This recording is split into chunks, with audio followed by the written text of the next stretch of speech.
Você está viajando por outra dimensão, um lugar não apenas da visão e do som, mas também da mente.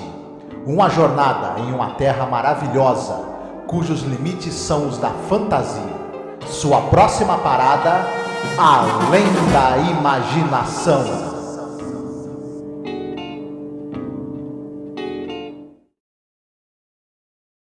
Olá, ouvinte! Seja bem-vindo a mais um programa sobre a série clássica Além da Imaginação. Eu sou a Angélica.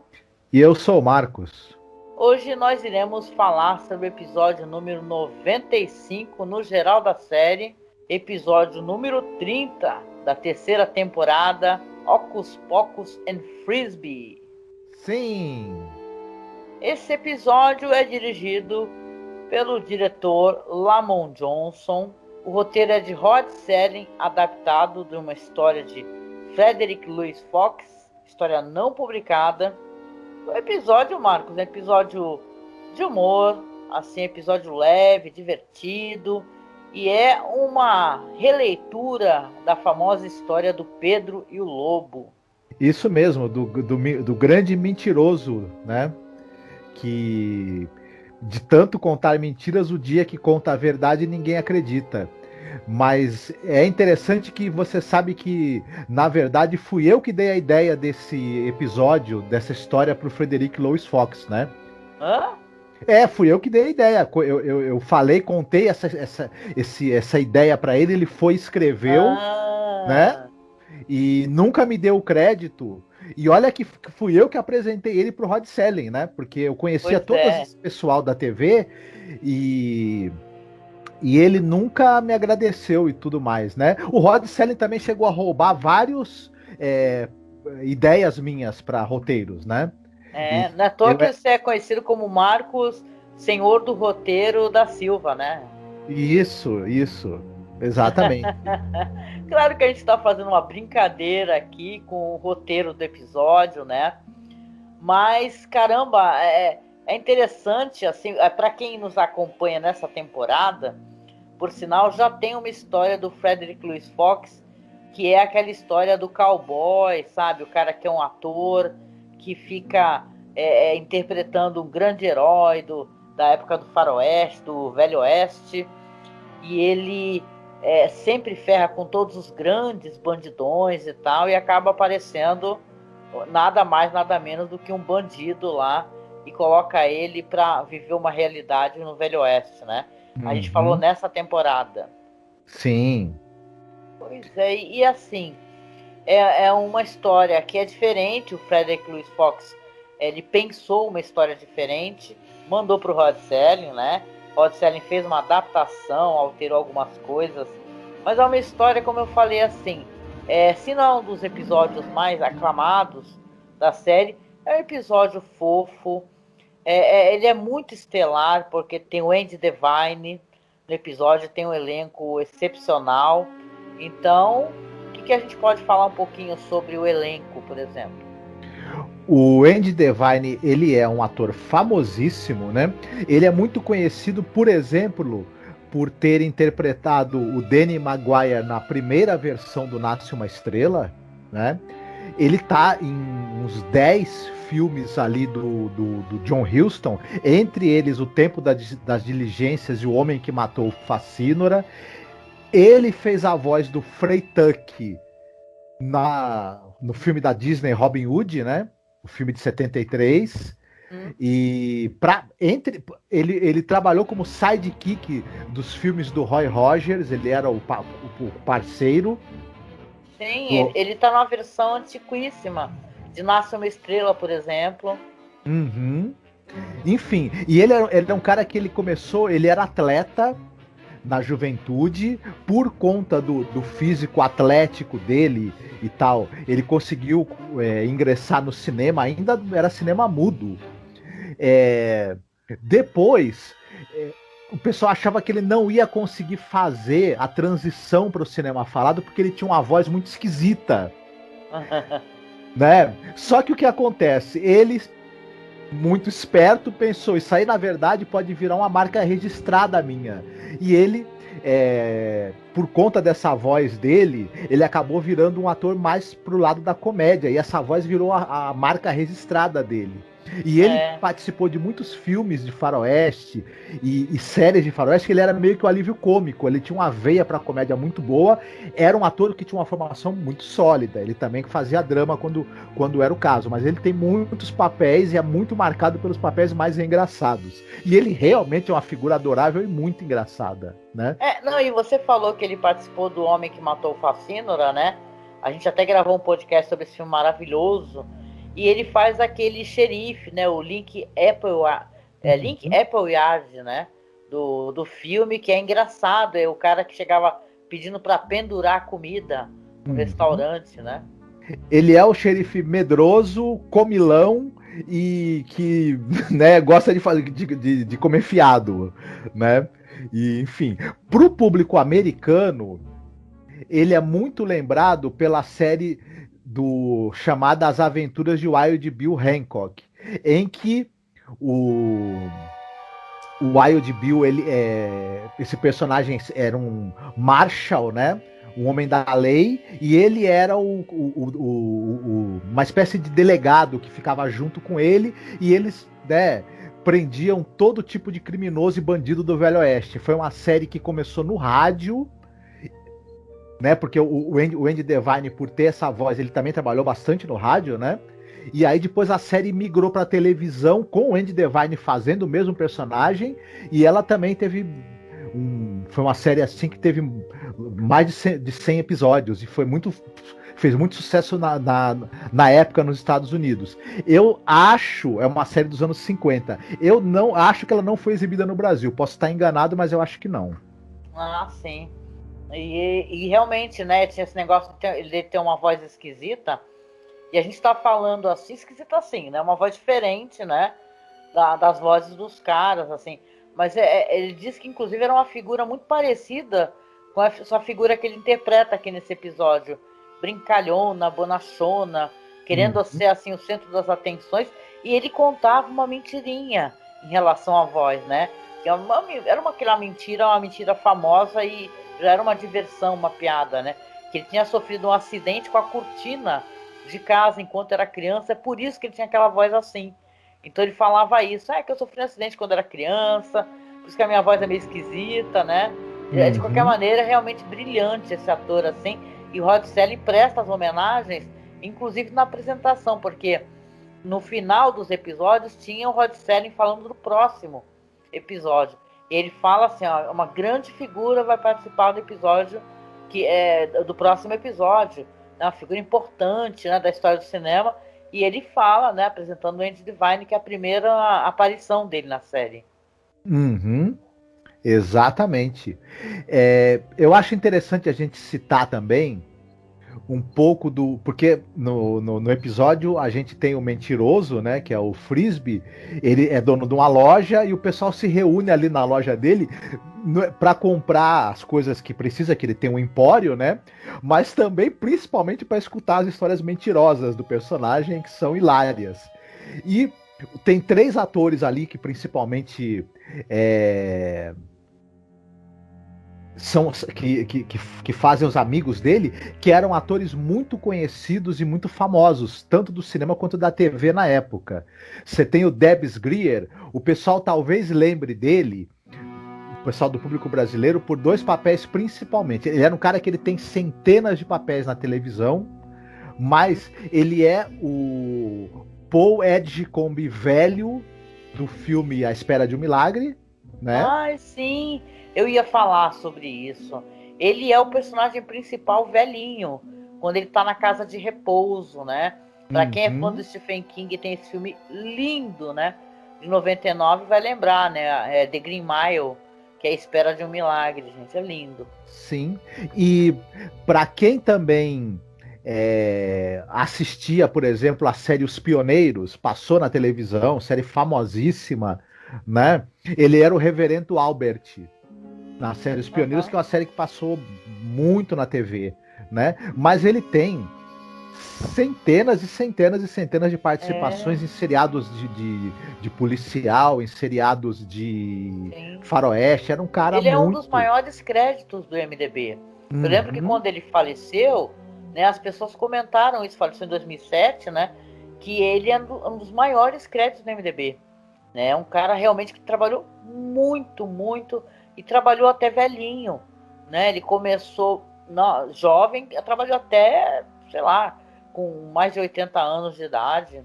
Impressionante Sim. mesmo.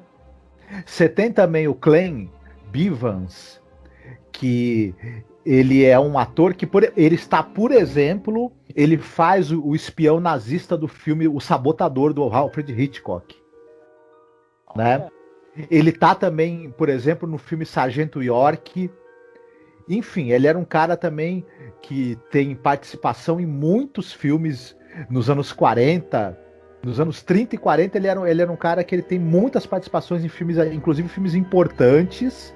E depois, mais pra frente, nos anos 50 em diante, ele tem muitas participações na televisão, né? E ele depois abandona, né? Nos anos 60 ele sai, né? Uhum. Da TV, enfim, da carreira de ator e tudo, mas ele também tem bastante créditos. E também vale a pena a gente falar da carreira do cara que faz o Alien, o alienígena nesse episódio, que é o Milton Seltzer. Esse cara, ele era caracterizado pelo seguinte: ele tinha um rosto muito interessante, ele era um cara meio orelhudo, com o nariz meio bojudo assim, e ele fez muitos papéis em séries de policiais, onde ele fazia o jogador, o gangster, o escroque. Então ele tá ele tem muitas e muitas centenas de participações em seriados policiais e de aventura, onde precisava de um mau caráter, de um bandido, ou de um dono de loja, de um apostador, tava o nosso amigo Setzer lá. Sim. O cara tem uma carreira gigante, muito longa na televisão. O Milton Seltzer, né? E então, enfim, ele tá em séries como Os Intocáveis, O Fugitivo, Kojak, MacGyver, enfim, o pessoal talvez, como ele é um coadjuvante, talvez o pessoal não lembre, mas certamente quem assiste seriados de televisão se deparou com esse ator mais de uma vez, fazendo participações em séries famosas. Sim. O diretor é o Lamont Johnson, já falamos dele, inclusive no episódio anterior, né? Sim, a gente já fez várias vezes, falamos muito sobre a biografia do Lamont Johnson, que depois do Douglas Rice é um dos diretores favoritos de muita gente, né? Na série. Claro que tem o John Brand, tem outros caras legais, assim. Mas, assim, alguns episódios muito elogiados, né? Esse é um episódio que costuma ter críticas mistas, né? As pessoas não gostam muito desse terceiro ato, né, do episódio. Mas, de qualquer maneira, é um episódio, assim, que ele merece assisti-lo ou fazer a revisão, porque tem essa questão de uma doçura, né, de amizade, né? Ele evoca uma amizade onde você aceita a pessoa com seus defeitos, né? Esse defeito sendo a pessoa ser uma mentirosa, quanto mais, né? E totalmente sem noção, né? Que Sim. chega a virar uma coisa famosa, né? Mas vamos lá, então, a sinopse do episódio? Sim. Vamos lá, hoje é a minha vez, né? Então, eu vou falar. Bora lá. O Somerset Frisby, ele tem um armazém, uma mistura de armazém, posto de gasolina numa cidadezinha. E os habitantes da cidade o conhecem muito bem pelas suas histórias. Ele fala sobre as suas experiências, seu heroísmo na guerra, as suas invenções, os seus conselhos aos presidentes e capitães da indústria, tudo que ele já fabricou na vida, né? Os amigos dele sempre se reúnem na loja para ouvi-lo contar essas histórias que eles acham muito divertidas, né? Ele está sempre ali com uma gaita, né, assoprando aquela gaita, inclusive brincam com ele e falam para ele quando ele vai aprender a tocar essa bendita gaita, né? Caso que um dia uns caras aparecem lá, né, ele começa automaticamente a falar muitas mentiras. Por exemplo, que o carro que eles estavam era um carro que ele que entendia do motor, fez a fabricação, ensinou coisas ao Ford, na verdade, que ele sabia como é que funcionava o motor, e continua falando ali as suas mentiras invencionices, né? Os caras vão embora, sugerem depois o encontro com ele, né, num outro horário. O caso é que naquela noite, quando ele está sozinho, fechando o armazém, guardando as coisas, ele começa a escutar uma voz, né, falando para ele encontrá-los aí num local distante, né? E o caso é que o Frisbee vai acabar sendo abduzido, né? Ele vai ser levado a um outro local aonde ele vai encontrar figuras, criaturas de outros planetas, né? O episódio é basicamente isso, né? Vou deixar aqui para que a gente possa falar o que a gente achou, né? O que você achou, Marcos? Eu achei o seguinte, esse episódio, ele é uma bobagem monumental, né? É uma bobagem assim, homérica, mas ele mas é bem... uma bobagem bem feita, né? Esse que é o lance, né? Pelo menos quando é questão de atuação, porque a gente fala muito e elogia muito o William Tuttle, né? Que ele é um dos caras que faz as máscaras, as próteses, né? Só que até a máscara dos alienígenas nesse episódio é uma coisa do outro mundo que você consegue enxergar os olhos da pessoa lá no fundo da máscara, meu. Ficou muito freaky. O William Tuttle, ele deixou ele não segurou a bola nesse episódio, apesar dele ser um grande maquiador, a máscara é totalmente não crível. Mas talvez tem um motivo para isso. Afinal, a gente tá falando de um episódio que é o personagem principal, ele faz mentiras muito mal contadas, né? Ninguém acredita nas mentiras dele, são mentiras obviamente não críveis. E talvez essa máscara, que ela é meio tosca, seja de propósito, porque a máscara também é como se fosse uma mentira mal contada. E talvez até ela se encaixe. Mas aí não se encaixa, talvez, porque... Não, assim, veja bem, concordo contigo, tem essa visão, né? Mas na hora que você vai colocar alienígenas, eles não são pessoas, veja bem, eles não são pessoas vestidas de alienígenas, né? Porque o Frisbee, ele vai ser abduzido e quando chegar lá ele começa a assumir, né, que tudo que ele fala é mentira, que eles não deveriam acreditar nas bobagens que ele fala. Aí quando ele percebe que não consegue sair, ele bate na cara do cara que tem um rosto humano e aí se quebra, né? E aí tem uma máscara de alienígena, o rosto do alienígena, né? Então não é para ser uma coisa falsificada, né? Talvez devesse ser falsificado, meio inverossímil, a máscara de humano. Sei lá, né? Bom, impressão. Sim, mas realmente não é uma máscara nada bem feita, nada convincente, né? E eu acho também que tem isso. O início do episódio ele é delicioso, que é o Andy Devine, com aquela voz dele, com aquela atuação interessante dele, contando aquelas mentiras descaradas e engraçadíssimas. E ele dá o tom muito correto. Porque ele tem aquela coisa do mentiroso descarado, que ao mesmo tempo... E não tem limite, né, cara? Não tem limite, não. E você percebe, obviamente, que ele não tá acreditando em nada do que ele tá contando. Ele tá com uma cara de riso, né? Então ele tá, porra, foda-se, né? Acredita aí. E também as atuações do Howard McNear, do Debs Greer e do Clem Bivans, que são os amigos dele, né?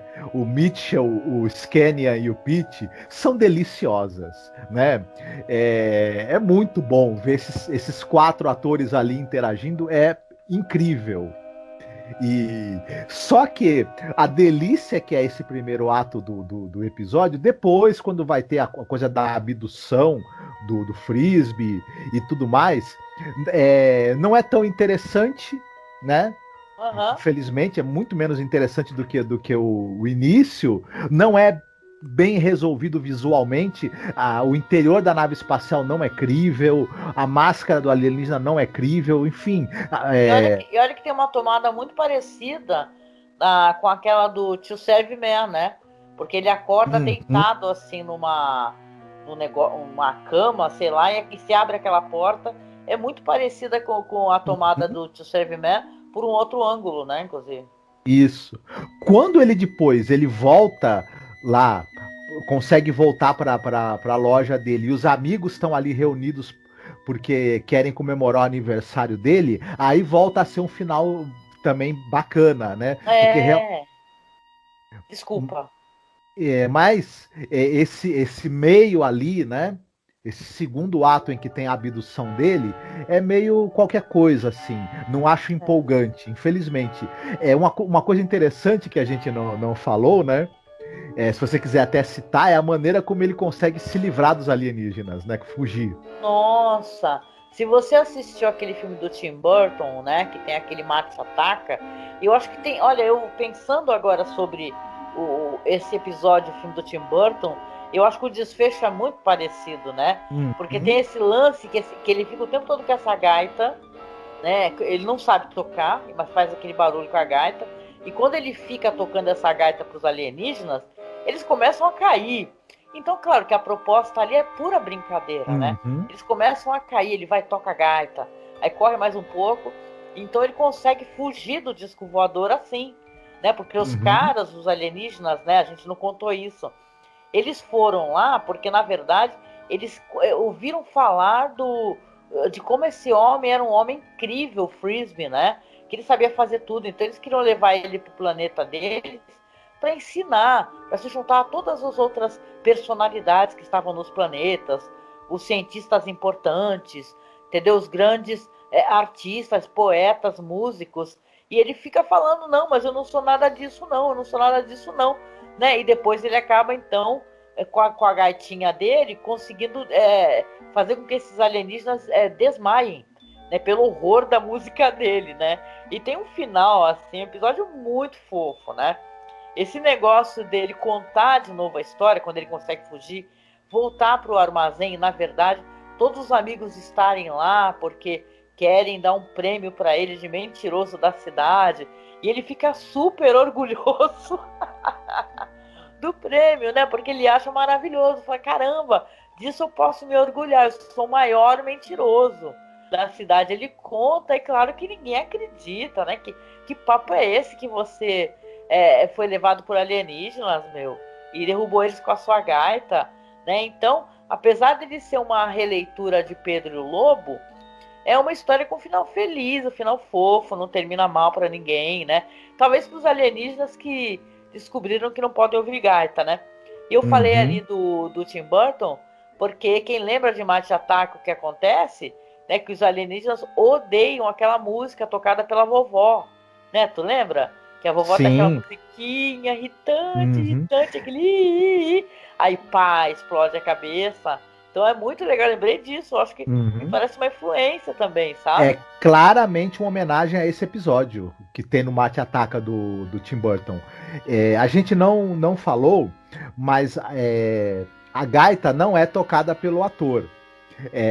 Os sons de gaita que tem no episódio, inclusive o som estridente que ele usa para entreter os alienígenas e na verdade consegue vencê-los, né? Consegue acabar com eles. É feita por um músico chamado Tommy Morgan. Esse sim, a gente cara... falou dele. Oi? A gente inclusive falou sobre ele, né? Um cara incrível. Ele gravou com Johnny Cash, com Elvis Presley, com Ray Charles, entre outros. E ele fazia música de gaita para várias e várias. Ele fez para vários filmes de faroeste e para várias séries de faroeste, como os Waltons e o Gunsmoke, por exemplo, né? E ele que cria os sons de gaita para esse episódio também. Né, e que falaram para ele, cria um som de gaita irritante, e ele fez algo que beira a perfeição nesse sentido, né? Sim. Mas olha, eu sei que a gente não tem muito o que falar, que não é um episódio que realmente ele seja um episódio para você fazer uma tremenda análise e tal, né? Mas eu acho um episódio divertido, apesar de tudo. E assim, é engraçado também como o episódio é diferente do que o Fox enviou ali pro Rod Serling. O título é outro, né? É Senhor Tibbs e o Disco Voador. E na história dele, ele é uma história de um homem idoso, que é dono de uma estação de serviço chamado Henry Tibbs. E ele sonha em viajar pelo mundo, mas ele está preso ali naquela pequena cidade. Então, em vez disso, ele vai construindo aventuras imaginárias muito elaboradas, que vai contando ali para os seus clientes, e sem o conhecimento dele, esses contos, essas histórias fantásticas, vão sendo transmitidas pela rádio. No caso, vai acabar na rádio marciana. Um dia ele acaba sendo contatado por um marciano, e no caso, ele quer pagar a ele ali por todas essas aventuras que ele conta, mas no invés disso, o Tibbs ele pede para poder ter uma viagem ao redor do mundo. E ao voltar para casa, ele acaba descobrindo também que recebeu o primeiro lugar no concurso de mentiroso da cidade. Então, uma história assim também fofinha, né? Que o Fox enviou para o Rod Serling, que diz que enviou com outro roteiro, na verdade, porque o Showdown with Rance McGrew, que a gente comentou, foi o roteiro que o Fox havia escrito, só que ele enviou junto esse. E o Rod Serling já aceitou logo de cara. Falou, gostei. Poxa, vamos trabalhar nisso e tal. Então, se não é uma história assim, nossa, muito famosa, é uma história interessante, tem artistas fantásticos também, né? A parte da abdução dele é engraçadíssima, aquele negócio dele subir assim, né? E do nada já aparece em outro lugar.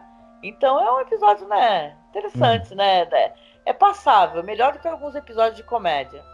Não, a abdução dele me lembrou quando os extraterrestres me levaram para o planeta P257X.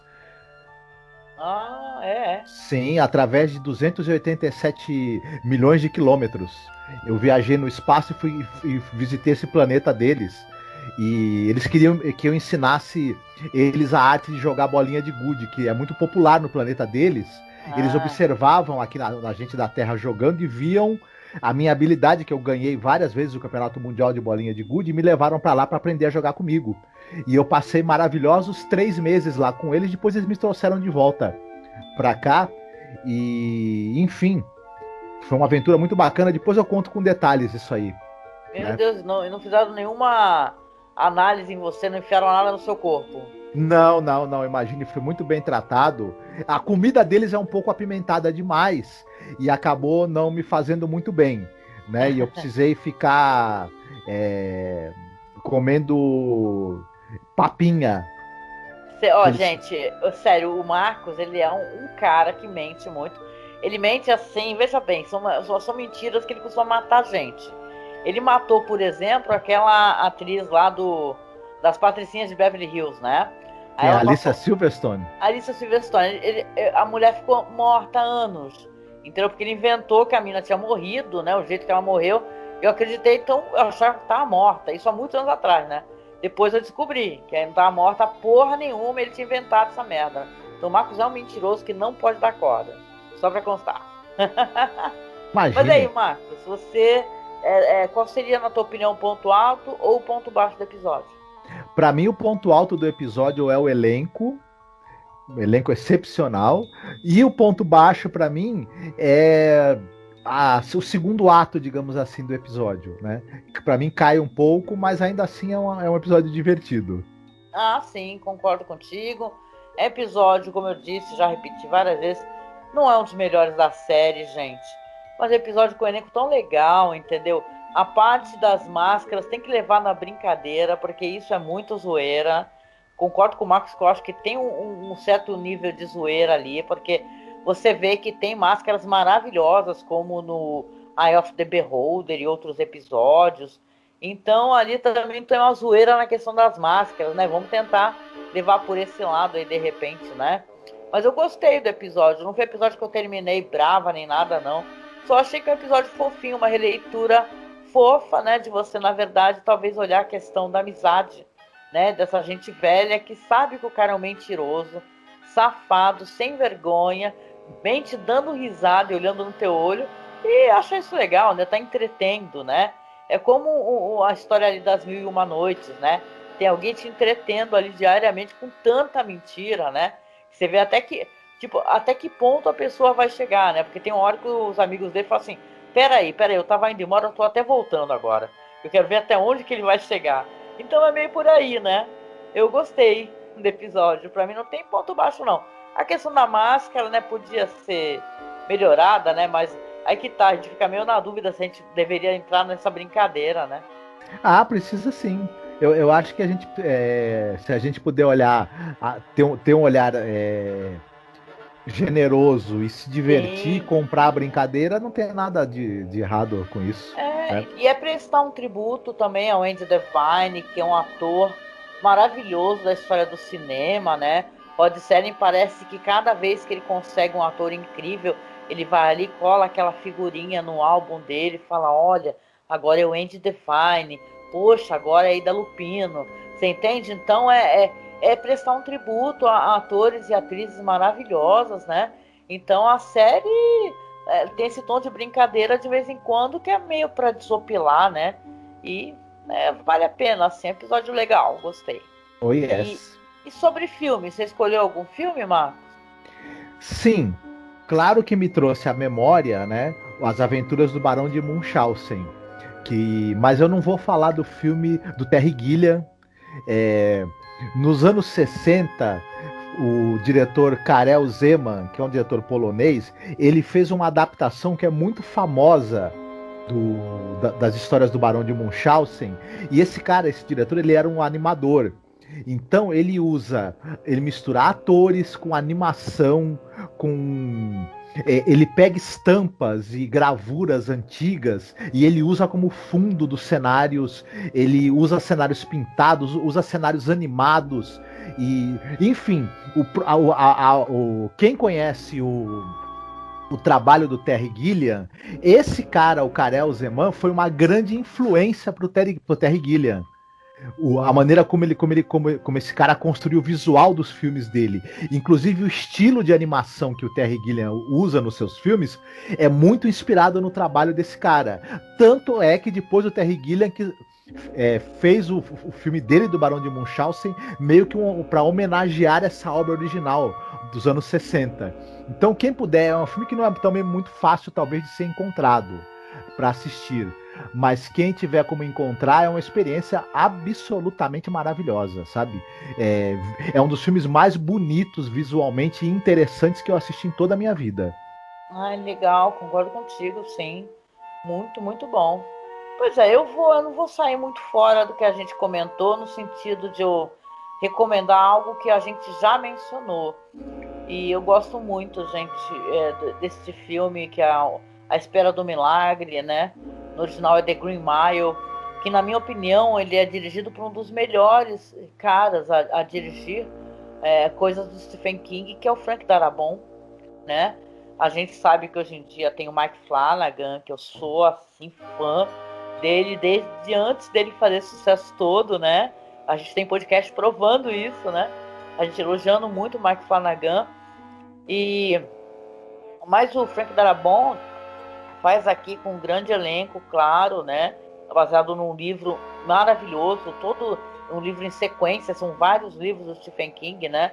Isso é importante a gente explicar, inclusive, porque o livro ele não saiu inteiro, né? Saíram vários livretos e isso tinha um propósito do jeito dele contar a história assim, Stephen King. Mas o Tom Hanks, o David Morse, é claro, tem o Debs Greer que a gente mencionou aqui no episódio, e é uma história assim de uns caras que trabalham, Tom Hanks sendo o chefe deles, na verdade, no corredor da morte. Eles têm ali o contato com os prisioneiros que estão aguardando, né, o momento deles irem ali para a cadeira elétrica, né? Claro que é uma coisa tenebrosa você, inclusive, pensar nisso, né? Corredor da morte, uma cadeira elétrica, mas tem aquele negócio todo deles terem, eles tentarem, né, que esses momentos, esses últimos dias, né, desses detentos, não sejam dias de estresse, né, e tal, né? Tem todo um plot ali. E vai ter o caso que vai aparecer esse homem, né, esse homem gigante, que é o John Coffey, né, que ele fala que é como café, só que se escreve diferente, que ele foi acusado dele ter assassinado e estuprado duas meninas brancas, né? Então você vai ter ali uma história onde eles vão descobrir que esse detento, o John Coffey, ele tem poderes de cura, que na verdade ele tem um gênio muito, muito diferente do qual ele está sendo acusado, que existem aí coisas estranhas nesse caso dele, né? Então vai ter uma investigação também. E claro, vai ter como é que é esse convívio dessas pessoas, né? Tanto dos guardas, né, que são pessoas assim calmas e tal, e um cara assim, que é um cara jovem ali, que ele vai ali apadrinhado de um político, que ele, na verdade, ele tá ali só para ver os caras morrerem torrados na cadeira elétrica, que ele vai lá para poder infernizar, né, e acabar com a paz que eles têm lá, aquela pseudo-paz, né, aquela paz tensionada. Então, é um filme lindo, é um filme tristíssimo, as pessoas com certeza conhecem, né? Caso não conheçam, por favor, né? Deem esse presente para vocês, é uma história linda, assim, muito sensível do Stephen King, que é um cara que eu acho que até então, esse filme é de 99, né? Ele era muito conhecido pelo terror, né? Então as pessoas o olhavam enquanto escritor de terror, mas talvez não imaginassem que ele pudesse ter uma história, um drama assim, tão delicado, né? Inclusive um drama, ele faz uma denúncia, né, sobre racismo, né? Como é que é o racismo nas prisões, como é que era na Louisiana. Então é um belíssimo filme, né, Marcos?